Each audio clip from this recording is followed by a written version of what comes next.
A tour into the minds of men and women. First conversation. What do you think of GPS? I'm telling you, Ash, we don't need the GPS. I know exactly where we're going. Tony, the last time you said that, we ended up at a gas station asking for directions. That was different. I was distracted. But this time I'm focused. I've been here before. I've got this. Really? Because according to the GPS, we should have taken that left back there. No. The GPS is wrong. It always tries to take the longest route. Trust me, this way is faster. Faster? It's been 20 minutes and all I see are cows and trees. Are you sure we're not heading into the wilderness? Relax, we're not lost. I just took a scenic route. Scenic? Tony, there's a difference between scenic and we're miles from civilization. Come on, don't you like the countryside? Fresh air, peaceful roads. I would like it a lot more if I knew we were getting somewhere. The GPS says to turn around in 400 meters. The GPS says a lot of things. Doesn't mean it's right. Tony, technology exists for a reason. You know, to make our lives easier? Why are you so against the GPS? I'm not against it. I just don't think it knows everything. I mean, it's a machine. It doesn't have intuition. Intuition? Oh, so now you're some kind of human compass? Maybe I am. My sense of direction is better than you give me credit for. Better? Tony, we've been driving in circles for the past 10 minutes. Look, there's that same weird mailbox we passed earlier. No, that's not the same one. It just looks similar. All these rural places have the same kind of mailbox. Oh, really? Because it even has the same broken flag sticking out. What a coincidence. Okay, maybe we passed it once or twice. But it doesn't mean we're lost. I just took a little detour. A little detour. We're probably driving in the wrong state by now. That's an exaggeration. I'm getting us there. Just trust me. You know what would help me trust you? If we were on the right road. I'm putting the GPS back on. No, Ash. I can't concentrate if that voice is constantly telling me where to go. You can't concentrate because you're going the wrong way. The GPS is confused. It always takes you on those weird back roads. At least the GPS has a plan. What's your plan, Tony? Just drive until we end up in Canada? Canada? We're not that far off. I think hold on, let me check the map. Oh, great. Now he's checking the map after 2 hours of I know where I'm going. It's not 2 hours.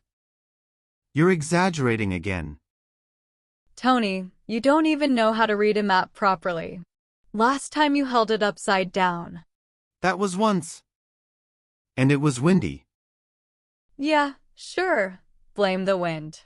Look, can we just follow the GPS? It's saying we're 45 minutes away if we turn back now. 45 minutes? No way. We should be closer than that. Closer to what? A cornfield? We're not lost, Ash. I promise. Tony, I swear if we see that mailbox again, I'm calling an Uber. Fine. Let's see what the GPS says. But I still think my way was faster. If by faster, you mean getting lost for an hour, sure. Turn left here. Let's at least get back on track. Okay, left, but I still don't trust this thing.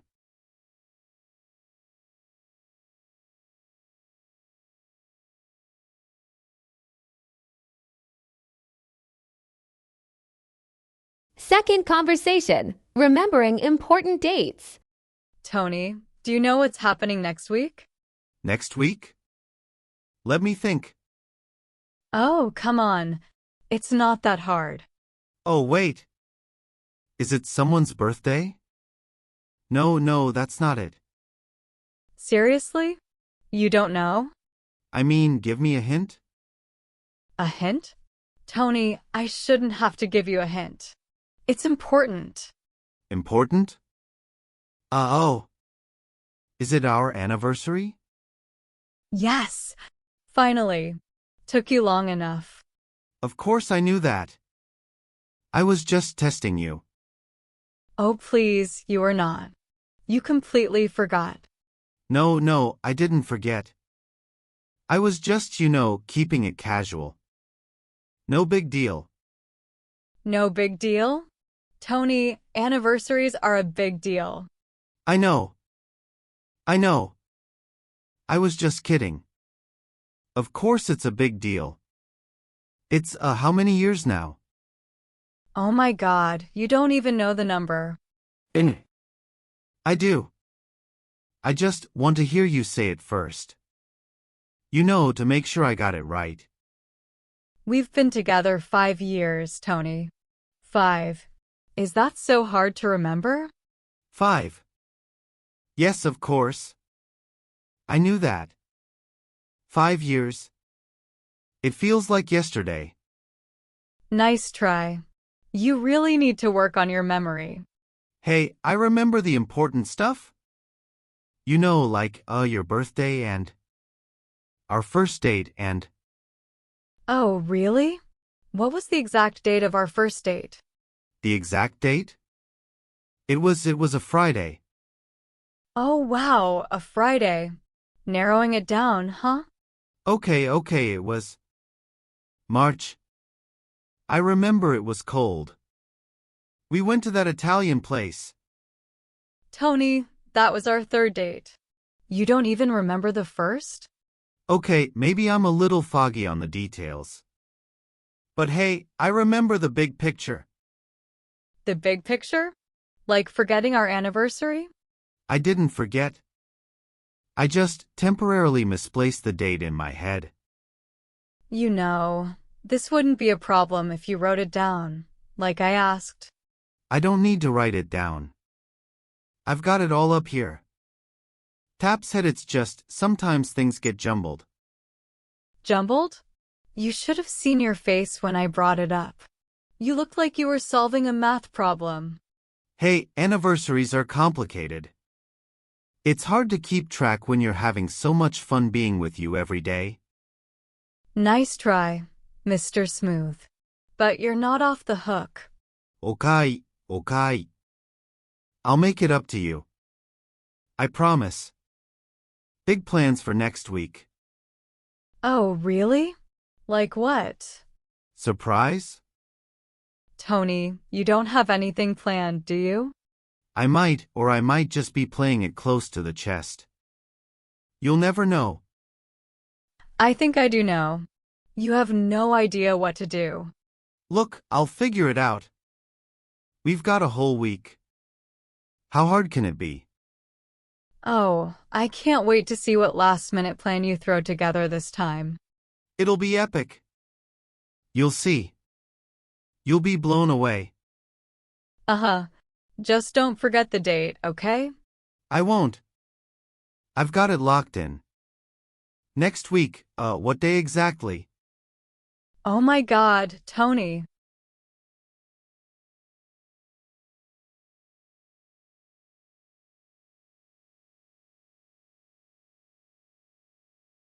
The third conversation. Tell me about your day. So, you'll never believe the day I had at work. First, I walked in, and the client meeting was scheduled for the same time as my design presentation. I mean, how does that even happen? It's like they want to sabotage me. That sounds rough. But a client meeting and a presentation? That's just a regular day in your line of work, right? No, Tony. It's not just a regular day. The presentation was about that big project we've been working on for months. I needed to impress everyone. So what happened? Well, I had to juggle both. I started with the client meeting, and you won't believe it, but they completely changed their vision. They wanted bright yellow walls instead of the calming blues we discussed. Bright yellow? That's a bold choice. I know. I had to hold back my reaction. I mean, who paints their living room bright yellow?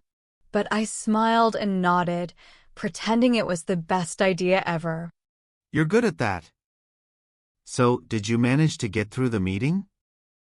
Barely. After that, I rushed to my presentation. I was sweating bullets. I barely had time to change my outfit. I went from professional designer to hot mess in like 5 minutes. Sounds stressful. How did the presentation go?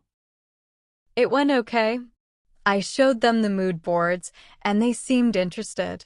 But then, of course, Greg chimed in with his unsolicited opinions about how I should use more neutrals. Greg again? He really likes to insert himself, doesn't he? Seriously, he has no idea what the client wants. I mean, they've been clear about wanting bold colors.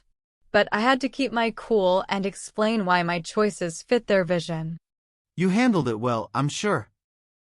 I tried. But then, after the meeting, I had to deal with a last-minute change from another client. They suddenly wanted to shift their entire kitchen design to an open concept. Open concept? That's a big change. Exactly. I had to redraw everything on the spot. So, I spent the next hour sketching layouts while trying to keep my sanity. Sketching on the fly? Impressive. Thanks. But then, just when I thought I was done, I got a call from a supplier saying our furniture order was delayed. They couldn't deliver the chairs for another 2 weeks. 2 weeks? That's a nightmare for a designer. It is. I had to scramble to find an alternative. So, there I was, calling every furniture store in town, trying to find something that would match the rest of the design. You're like a superhero in a design crisis. I wish. But by the time I got home, I was completely drained. I thought we could finally relax and watch that new series together. Oh, right. The one with the dragons? Yeah. So, how was your day? Oh, you know the usual. Went to work, had some meetings, and then came home.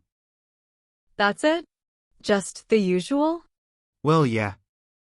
Nothing too exciting happened. Nothing? You don't want to share more? Not really. I mean, I got some paperwork done, grabbed lunch with Mike, and then came home. Lunch with Mike? What did you guys talk about? Just stuff. You know, work stuff. You seriously need to spice up your life. Spicing it up? I feel like my life is already spicy enough with your stories. Well, that's true. But you should have more to share. I'm not a detail-oriented person like you, Ashley. I get that, but sometimes it's nice to share more. It's not that I don't want to, it's just, well, I don't think about it that way. Maybe you should start thinking about it a little more. All right, next time I'll try to remember the details. Sounds good. Just remember, I want to hear about the exciting stuff too. So, are we done with the day recap? For now. But I'm looking forward to hearing more next time. I promise. Just give me a little practice.